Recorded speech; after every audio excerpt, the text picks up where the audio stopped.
रावण की मृत्यु के बाद मंदोदरी का क्या हुआ। एक कथा के अनुसार एक बार मधुरा नाम की एक अप्सरा कैलाश पर्वत पर पहुंची।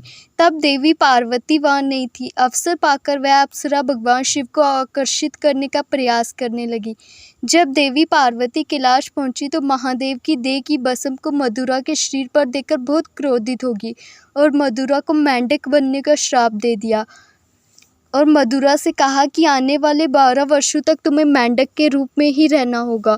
फिर महादेव के आग्रह करने पर माता पार्वती ने मधुरा से कहा कि कठोर तपस्या करने के बाद वह अपने असली स्वरूप में आ सकती है। मधुरा ने 12 सालों तक एक कुएं में रहकर कठोर तप किया। जैसे ही मधुरा के 12 वर्ष पूरे हुए वह अपने असली रूप में आ गई और कुएं से बाहर निकलने के लिए सहायता मांगने लगी। हेमा और मायासुर वही कुएं के पास तपस्या कर रहे थे। मधुरा की आवाज़ सुनकर कुएं के पास गए और उसे बाहर निकाला।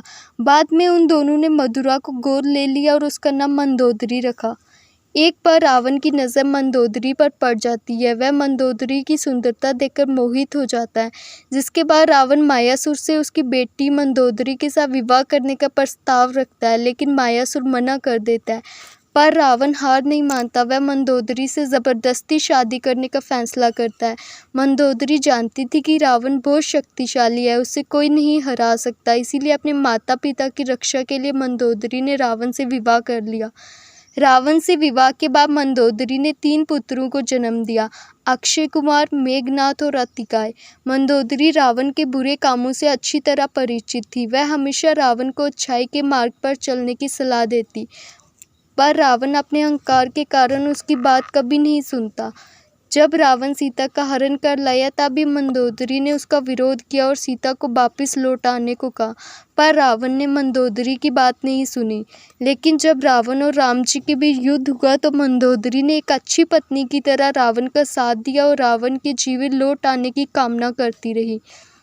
रावण की मृत्यु के बाद मंदोदरी रणभूमि में गई और अपने पति के शव को देखकर शोक में डूब गई। कुछ लोगों का मानना है कि रावण की पत्नी रणभूमि में ही सती हो गई थी। वहीं कुछ लोगों का कहना है कि मंदोदरी ने विभीषण से विवाह कर लिया था और लंका का राजपाट संभालना शुरू कर दिया था। आपको क्या लगता है? अपने विचार कमेंट में ज़रूर बताएं। जय श्री राम।